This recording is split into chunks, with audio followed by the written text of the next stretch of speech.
students, a very warm welcome to all of you on our YouTube channel geometryschool.in। एक बार फिर आप सबका स्वागत है मेरे साथ। मैं डिम्पल राणा और आपके लिए लेके आई हूँ आपके upcoming examination that is captain Manoj Kumar Pandey UP Sainik school के लिए टॉप 500 क्वेश्चन की सीरीज। तो आज हम पार्ट 3 डिस्कस करेंगे जिसमें मैं आपको वापस से 25 क्वेश्चंस कराने वाली हूँ जनरल साइंस के मोस्ट इंपोर्टेंट जो मोस्टली रिपीटेड होते हैं। कमेंट सेक्शन में आप बता सकते हैं अगर आपको किसी पर्टिकुलर स्पेसिफिक चैप्टर्स के क्वेश्चन चाहिए तो मैं आपको वो भी करा दूंगी। तो चलिए बच्चों, एमसीक्यू फॉर्म में हमारा ये पैटर्न होगा और आपको करना क्या है पता है आपको। जल्दी से अपना पेन पेपर निकाल लीजिए, अपनी आंसर की मेरे साथ प्रिपेयर करिए और जितना भी आपका स्कोर आता है मुझे कमेंट सेक्शन में बताएं। और वीडियो को लाइक करें, पूरा देखें, चैनल को सब्सक्राइब करें क्योंकि ज्योमेट्री स्कूल आपके ऑल इंडिया सैनिक स्कूल एग्जाम तक आपकी प्रिपरेशन कराता रहेगा। तो चलिए आज का फर्स्ट क्वेश्चन देखते हैं।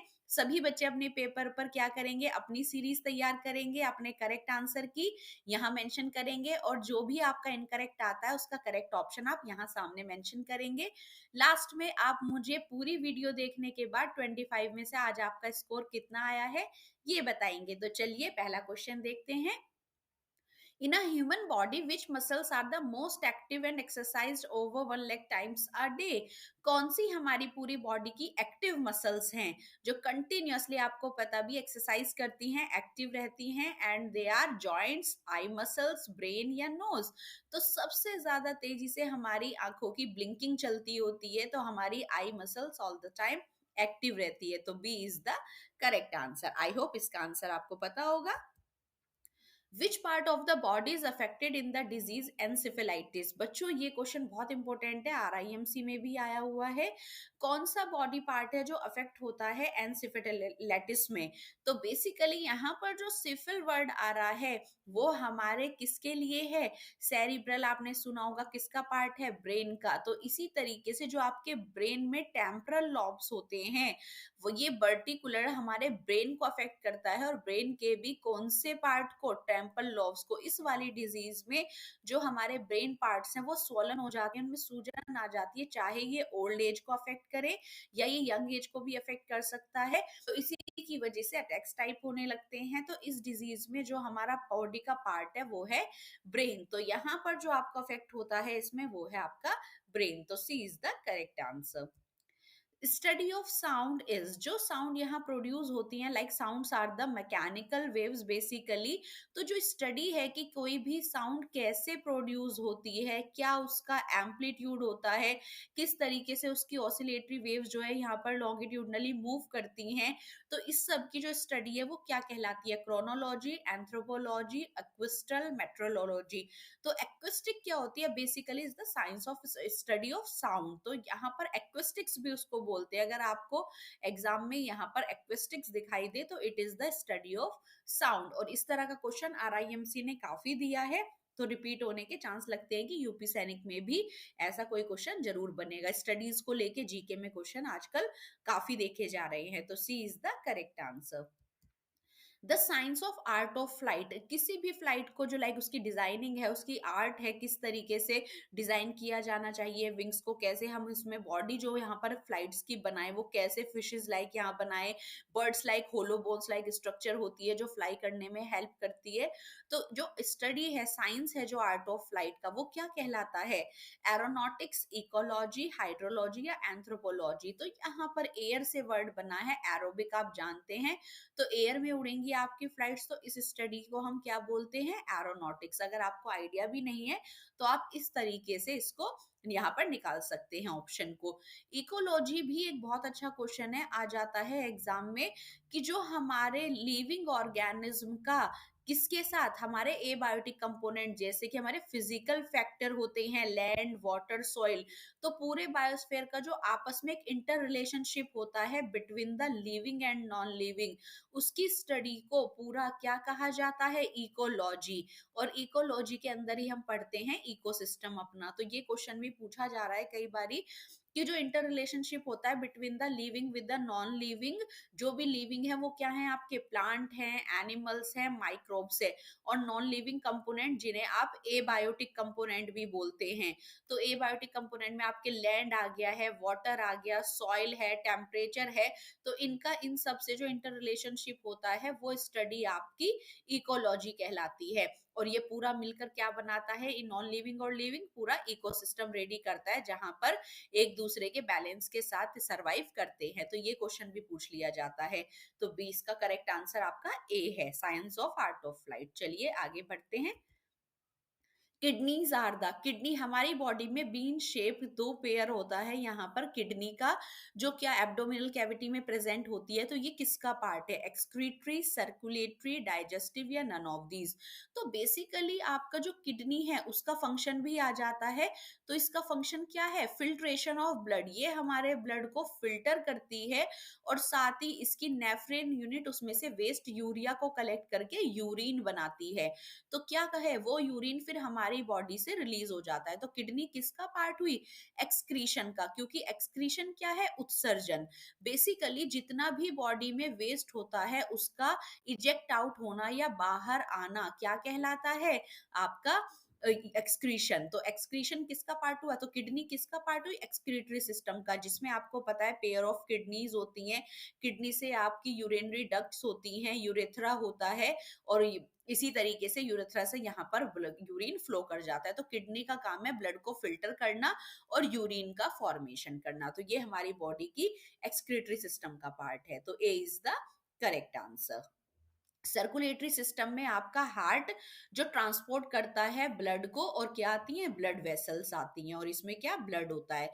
तो बेसिकली ये जो तीनों कंपोनेंट है, हार्ट, ब्लड वेसल्स और ब्लड, जो कि एक कनेक्टिव टिश्यू है आपका, ये किसका पार्ट है, सर्कुलेटरी का, या आप इसे ट्रांसपोर्टेशन भी कहते हैं, जो हमारे बॉडी में जितना भी यूजफुल न्यूट्रिएंट्स है सबको ट्रांसपोर्ट करता है।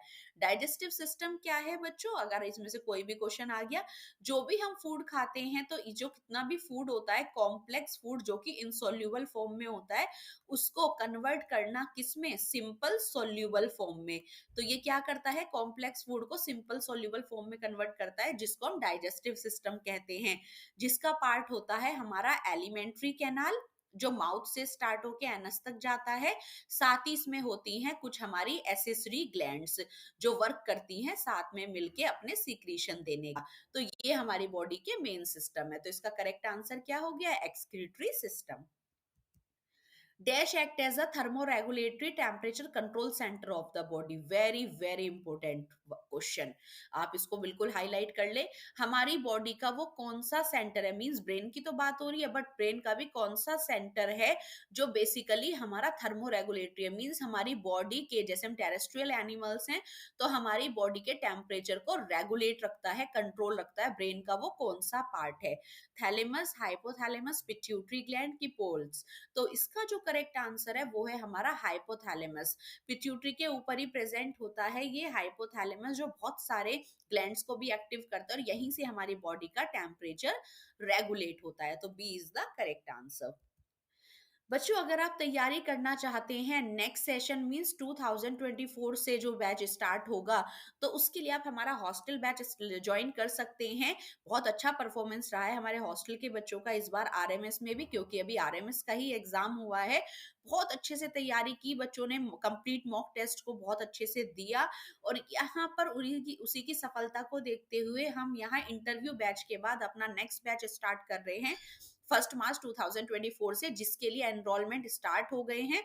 एनरोलमेंट आप ऑन कॉल भी करा सकते हैं, या अगर आप एक बार हॉस्टल को विजिट करना चाहते हैं कि किस तरीके से वहां पर तैयारी होती है, तो आप कर सकते हैं। वरना ऑन कॉल अगर आपको सारी जानकारी लेनी है, तो 7088827111 पर आप कॉल करके जानकारी ले सकते हो। बच्चों इसमें सबसे मेन चीज है, ओनली 100 सीट्स आर अवेलेबल। तो आपका एडमिट, क्योंकि हम बहुत कम बच्चे यहाँ पर रखते हैं, क्योंकि हमें सभी का सिलेक्शन कराना होता है, तो इसलिए जल्दी से एक बार अपना रजिस्ट्रेशन जरूर कराएं। लेकिन अगर आप जाते हैं एक बारी, तो एक छोटा सा एंट्रेंस टेस्ट जरूर क्वालिफाई करें, जिससे आपको अपनी करंट पोजीशन का पता चल सके और आपके ऊपर उसी तरीके से काम हो सके। तो जल्दी से एनरोलमेंट करा ले, रजिस्ट्रेशन करा ले, पेरेंट्स के साथ विजिट करें। 1 मार्च से आपका नया सेशन स्टार्ट हो जाएगा। चलिए आगे बढ़ते हैं। Vomiting centre is located in, हमारे ब्रेन में जो होता है हमारा रेस्पिरेटरी साइकिल, हमारी स्लीपिंग साइकिल, हमारी वॉलेंट्री एक्शंस, इनवॉलेंट्री एक्शंस सब ब्रेन पर डिपेंड करते हैं, क्योंकि it is the control centre of our body, ये हमारी बॉडी को कंट्रोल करता है। तो इसी में ही हमारा जो है वॉमिटिंग सेंटर होता है, जो हमारी बॉडी में जब हमें वॉमिट जैसा फील होता है, तो ये कौन सा पार्ट है, मेड्यूला ऑब्लैंगटा, स्टमक, सेरिब्रम, हाइपोथैलेमस। देखिए यहाँ पर कंट्रोलिंग के लिए स्टमक भी डाल दिया है, बट कंट्रोलिंग हमारे स्टमक पर नहीं होती, कंट्रोलिंग कहाँ होती है, ब्रेन में होती है। और ब्रेन का भी कौन सा पार्ट, द बैक पोर्शन, जो हमारा पोन्स के बाद अटैच्ड होता है स्पाइनल कोड से। तो medulla oblongata is the correct answer, A is the correct option. चलिए आगे बढ़ते हैं। Dash are the structural and the functional unit of the kidneys, very very important question बच्चों, मार्क कर लीजिए। अभी मैंने आपको पढ़ाया था किडनी के बारे में कि एक्सक्रीशन किसके पास होता है।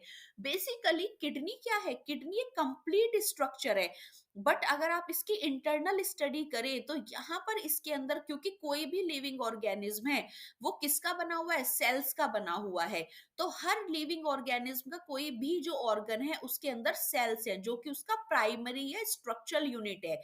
तो सबसे मेन जो होता है वो सेल होता है, जो हमारी बॉडी की स्ट्रक्चर बनाती है, साथ ही जितना भी फंक्शन है वही करती है। तो हम इसीलिए कहते हैं कि किसी भी लिविंग ऑर्गेनिज्म का जो स्ट्रक्चर और फंक्शन यूनिट है वो उसका सेल है। ओके, यही फंडामेंटल यूनिट है लाइफ की। तो किडनी में जो वर्क करती है वो क्या है, न्यूरॉन्स, नेफ्रॉन्स, रेनल या हिपैटिक सेल। तो यहाँ पर आपको याद रखना है, the structural and the functional unit of kidney are known as nephron. और इसीलिए जब किडनी की स्टडी की जाती है तो उस स्टडी को नेफ्रोलॉजी बोला जाता है। तो यहाँ पर आपको याद रखना है nephron is the correct answer. अब न्यूरॉन क्या है, neuron are the nerve cell, इनको नर्व सेल भी कहा जाता है। और नर्व पता है आपको कहाँ जाती है, नर्वस सिस्टम में। तो ये किसका पार्ट है, ब्रेन का पार्ट है, तो इसलिए आपको याद रखना है। हिपैटिक सेल की बात करें तो हिपैटिक आपका हिपेटाइटिस आपने सुना होगा, जो लीवर को अफेक्ट करता है। तो हिपैटिक सेल किस में प्रेजेंट होती है, लीवर में। रेनल हमारा पोर्शन होता है उसका, किडनी का। तो ये यहाँ पर आपको कंफ्यूज करने के लिए डाला गया है। तो करेक्ट ऑप्शन क्या मिला बच्चों, बी, कि किडनीज की जो स्ट्रक्चरल और फंक्शन यूनिट है वो नेफ्रॉन है। लेकिन अगर पूछा जाएगा what are the structural and functional unit of brain, तो neuron will be the correct answer. चलिए B is the correct answer. Dash act both as exocrine gland as well as endocrine gland, बहुत बार question आ चुका है। UP सैनिक में last year 6th के लिए भी पेपर हुआ था, 7th के लिए भी हुआ था, 9th के लिए भी हुआ था, उनमें से भी ये क्वेश्चन आया हुआ था। हमारी बॉडी में कुछ ग्लैंड्स होती हैं जो अपना सिक्रीशन प्रोवाइड करती हैं, चाहे वो डाइजेस्टिव सिक्रीशंस हो या हमारी बॉडी के लिए कुछ ग्रोइंग हार्मोन्स हो, जो हमारी बॉडी की सेल्स को एक्टिवेट करते हैं अपने पर्टिकुलर टाइम पर। तो बॉडी या तो सिक्रीशन करती है, तो वो एक्सोक्राइन ग्लैंड होते हैं, जैसे कि डाइजेस्टिव जूसेस निकलते हैं। जो हमारी बॉडी में हार्मोन सिक्रीट करती हैं ब्लड में, वो हमारी एंडोक्राइन ग्लैंड्स होती हैं। लेकिन हमारी बॉडी में कुछ एग्जाम्पल ऐसा भी है जो एक्सोक्राइन भी है और एंडोक्राइन का भी वर्क करती है, और उन ग्लैंड्स को हम हेट्रोक्राइन ग्लैंड कहते हैं। कहीं ये क्वेश्चन ऐसे ना आकर ऐसे आ जाए कि एक एग्जाम्पल बताइए हेट्रोक्राइन का। तो हेट्रोक्राइन मतलब एक्सोक्राइन प्लस एंडोक्राइन, जिसका दोनों फंक्शन है, जो डाइजेस्टिव जूस भी देती है और एक हार्मोन भी रिलीज करती है। तो जल्दी से चूज करेंगे अपना option, pancreas, liver, pituitary gland, salivary gland. Salivary gland आपको पता है माउथ में होती है, सलाइवा सिक्रीट करती है। पिट्यूटरी ग्लैंड हमारे ब्रेन में होती है, जो ग्रोथ हार्मोन रिलीज करती है और बहुत सारे ग्लैंड्स को एक्टिव करती है। लीवर आपको पता है बाइल जूस सिक्रीट करता है हमारे फैट के डाइजेशन के लिए। पेंक्रियास की बात करो तो ये पेंक्रिएटिक जूस भी सिक्रीट करता है डाइजेशन के लिए, और इसका सबसे इंपॉर्टेंट एक हार्मोन भी है जिसका नाम है इंसुलिन, जो हमारे शुगर का मेटाबॉलिज्म करता है।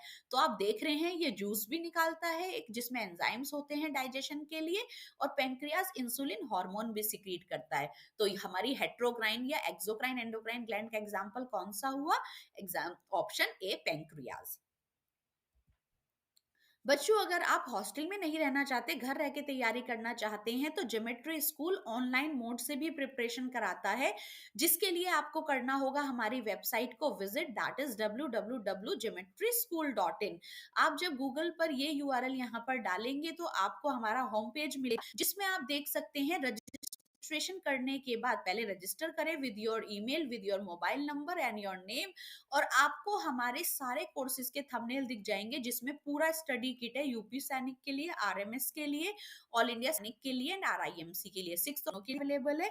वीडियो कोर्स तो है ही, जो पूरा कंप्लीट कोर्स को हमने अपडेटेड वीडियो के साथ फिल किया हुआ है, लेकिन अगर आप उससे सेटिस्फाइड नहीं है तो आप दिखाई देगा, आप कर सकते हैं, क्योंकि अगर आप पूरे ईयर लाइव क्लास लेना चाहते हैं विद एक्सपर्ट फैकल्टी, साथ ही मिलेंगे आपको online test series, exam time पर live practice set, sample papers और प्रीवियस ईयर पेपर भी आप डाउनलोड कर सकते हैं। इसके लिए अगर आपको करनी है एप्लीकेशन के थ्रू, आप मोबाइल में यूज करना चाहते हैं, तो आप गूगल प्ले स्टोर से ज्योमेट्री ऐप को भी इंस्टॉल कर सकते हैं। चलिए, ये हमारा लोगो है, इसे देखकर आप पहचान जाएंगे। आगे बढ़ते हैं। Stomach of human being mainly digest, जो हमारा स्टमक होता है a J shape muscular bag. Oesophagus के बाद हमारी बॉडी में एक जे शेप का मस्कुलर बैग होता है जिसे हमारा स्टमक कहा जाता है। तो बेसिकली हमारी बॉडी में डाइजेशन होता है, माउथ से स्टार्ट हो जाता है डाइजेशन और स्मॉल इंटेस्टाइन पर जाकर खत्म हो जाता है। तो बेसिकली जो स्टमक है वो किसका डाइजेशन करता है? कार्बोहाइड्रेट्स का, प्रोटीन्स का, फैट्स का या सुक्रोज का?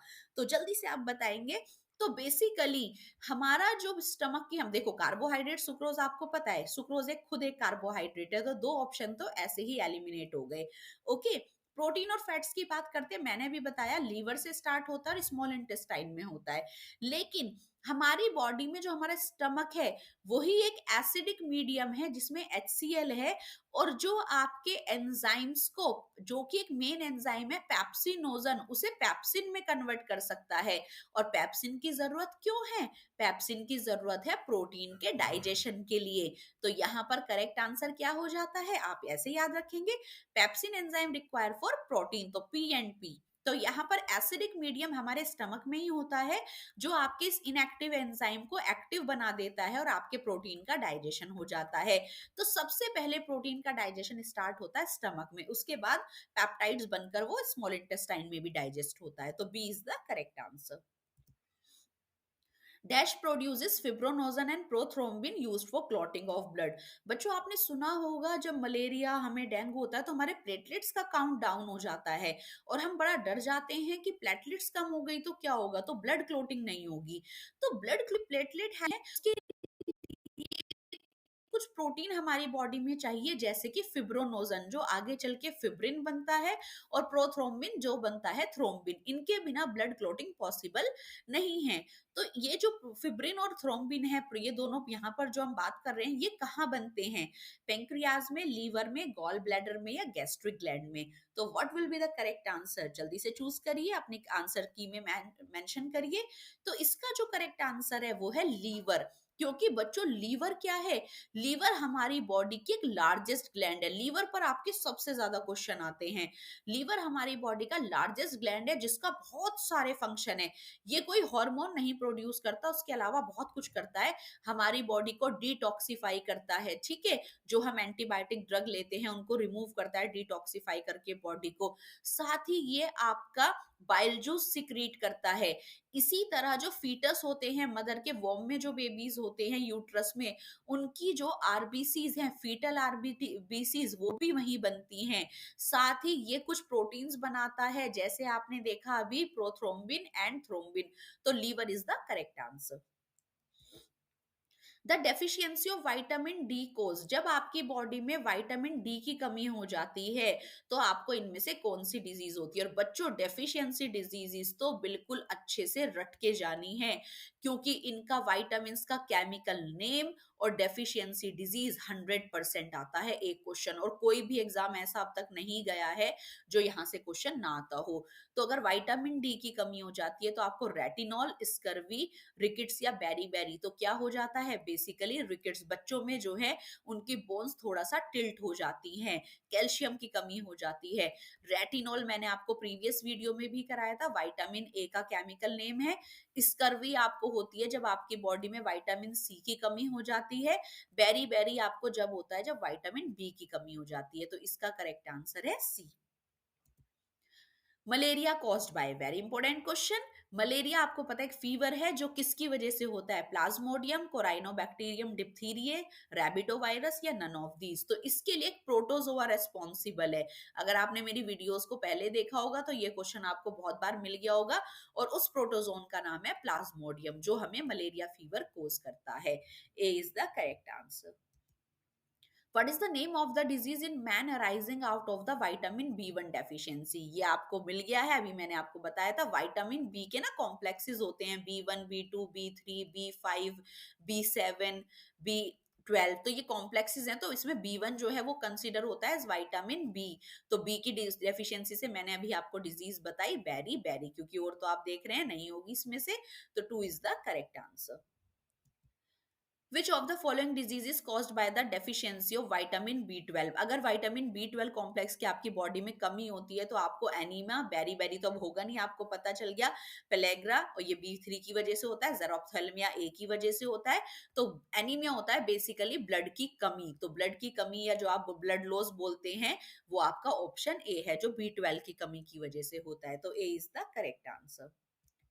The deficiency of vitamin A causes, बच्चों मैंने विटामिन ए का लास्ट वीडियो में आपको रेटिनोल इसका केमिकल नेम बता दिया था। अब इसका क्वेश्चन आया कि अगर इसकी कमी हो जाती है तो कौन सी डिजीज होती है, बेरी बेरी, जेरोफ्थेल्मिया, नाइट ब्लाइंडनेस, या दोनों ही करेक्ट है।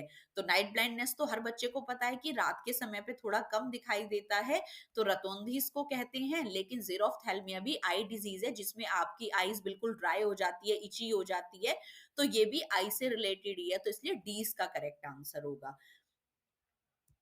The deficiency of vitamin D, अगर कमी हो जाए विटामिन डी की तो कौन सी बीमारी होती है, रिकेट्स। तो C is the correct answer. और रिकेट्स को ही अगर ये बड़ों में हो जाती है बच्चों, एडल्ट्स में, तो इसे ऑस्टोमेलेशिया कहते हैं, क्योंकि कैल्शियम की कमी है तो हड्डियां वीक हो जाती हैं। तो C is the correct answer. Thyroid gland secrete, बच्चों थायराइड ग्लैंड होता है हमारे नेक थ्रोट पोर्शन में। अगर थायराइड ग्लैंड कौन सा हार्मोन ग्लैंड है, तो हमने बताया था कि एक एंडोक्राइन ग्लैंड है। एंडोक्राइन मतलब जो अपना ब्लड में हार्मोन सीक्रेट करती है। तो थायराइड ग्लैंड कौन सा हार्मोन सीक्रेट करती है, थाइमस, पैराथाइमस, थायरोक्सिन, या ऑल ऑफ दीज। बच्चों यहाँ पर ये कंफ्यूज करने के लिए थाइमस और पैराथाइमस दोनों ही ग्लैंड के नाम है। तो थायरोक्सिन हमारा हार्मोन होता है, जो अगर ये प्रॉपर सीक्रेट होता है तो आपको एक डिजीज नहीं होती जिसे गॉइटर कहा जाता है। तो C is the correct answer. Dash was the first cloned animal, बच्चों क्लोन्ड बेसिकली क्या होते हैं, जेनेटिक इंजीनियरिंग लगाकर इसमें क्या किसी के ओवा से जो है सेल को रिलीज करके आप अपना मनचाहा क्लोन रेडी करते हैं, लेकिन ऐसा अभी तक पूरा सक्सेस नहीं हो पाया है। एक फर्स्ट क्लोन मैमल तैयार की गई थी सबसे पहले, और उसे वो थी तो एक शीप, जो बेसिकली दो शीप के मिक्सअप से बनाई गई थी एसेक्सुअली मेथड से। उस शीप का नाम क्या रखा गया था, मॉली, पॉली, या डॉली शीप। तो इट वाज डॉली। तो ये एक लंग प्रॉपर सरवाइव भी की थी, 6 to 7 years, बेबी भी प्रोड्यूस किए थे। लेकिन ये 6 साल बाद आई थिंक 1996 में रेडी होके 2002 के अराउंड किसी लंग डिजीज से अफेक्ट होके इसकी डेथ हो गई थी। और जो इसके बेबीज थे उसके बाद वो सरवाइव किए कुछ टाइम, लेकिन उसके बाद उनमें एबनॉर्मलिटी देखी गई, और इसके बाद कोई भी क्लोन अभी तक मैमल रेडी नहीं हुआ है। तो Dolly sheep was the first successful clone animal. तो C is the correct answer. BCG vaccine is given against which disease, very important question, पता नहीं कितनी बार आ चुका है। पोलियो में दिए जाते हैं, ट्यूबरक्लोसिस में दिया जाता है, या हेपेटाइटिस में, या ट्यूबरसेलोसिस में।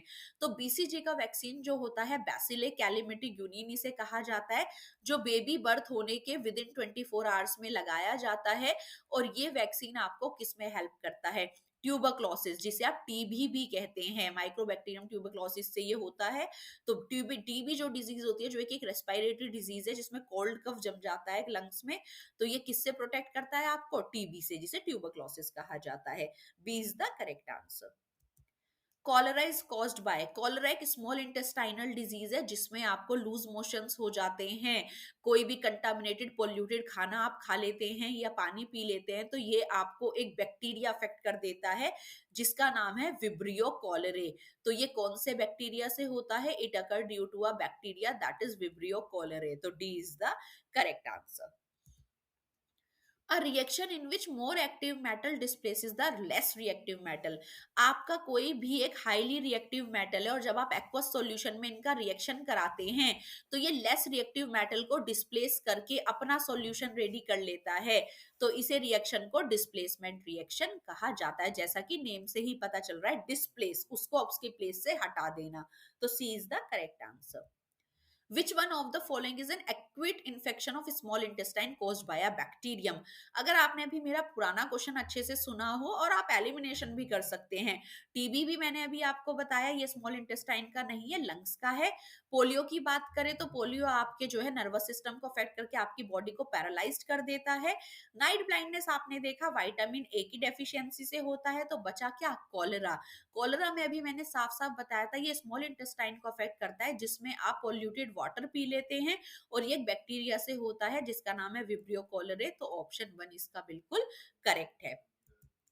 Which of the following non metal is used in purification of water? बच्चों आपको पता है वेरियस एलिमेंट्स हैं हमारे एनवायरनमेंट में, मिनरल्स की फॉर्म में हमें मिलते हैं, उसमें से ही उनका बहुत ज्यादा हम यूज करते हैं। तो एक नॉन मेटल है जिसे आप पानी को प्यूरिफाई करने में डालते हैं, लाइक रेनी सीजन में आपने देखा होगा, स्विमिंग पूल्स में आपने सुना होगा कि एक गैस ऐड की जाती है।